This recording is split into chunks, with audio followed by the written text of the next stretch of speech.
This video contains content that may disturb some viewers.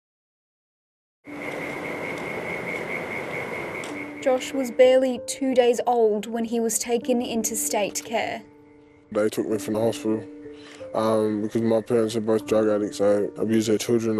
All of my siblings have been abused, sexually assaulted. The teenager says he was no safer in foster care. I used to get belted with a bamboo stick. A lot of bad stuff happened in that house. Now he lives in one of 14 residential group homes in Perth. The 16-year-old is one of half a dozen young people who spoke to the ABC, claiming abuse was rife in those institutions too. Most kids on drugs in these places that do drugs put them away from that reality. 2 years ago, his friend, a 14-year-old girl, died by suicide inside one of the group homes. Josh admits he's struggling too, but has received little support. I need mental help, I'm mentally in trouble at the moment.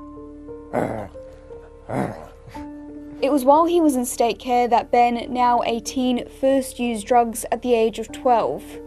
Other children in care took him to a rundown home he describes as a trap house, where adults supplied young people with drugs. The way they would groom us, they'd be like, oh, you do whatever you want to do here, you can have all the drugs you want, there's no rules.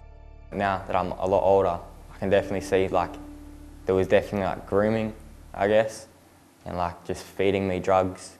The Department of Communities could not provide data or information on physical or sexual assaults of children in care, but figures from the Productivity Commission show hundreds suffered substantiated abuse in WA in the last few years.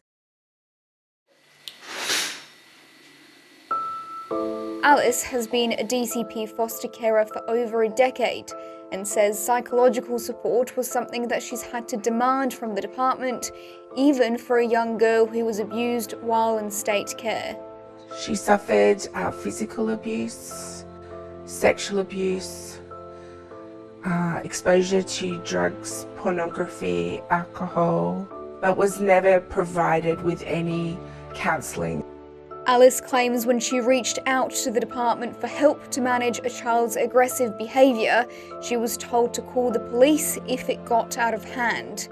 We're consistently told that there's not enough staff, that there's not enough resources. Alice says she felt ignored when she contacted the successive ministers for child protection with her concerns. Our state would be really horrified to see some of the things that happen when children are taken into care. In a statement, the Department of Communities said the safety of young people and their carers will always be its highest priority, and it's committed to providing safety planning and referrals for specialised support where appropriate. The department also said it has boosted its child protection workforce significantly in the last few years, but the union representing those workers told the ABC more than 1,000 vulnerable children in WA had not been allocated a caseworker as of last month. The message from those within the system is clear. They just need to listen more and act on what they're hearing.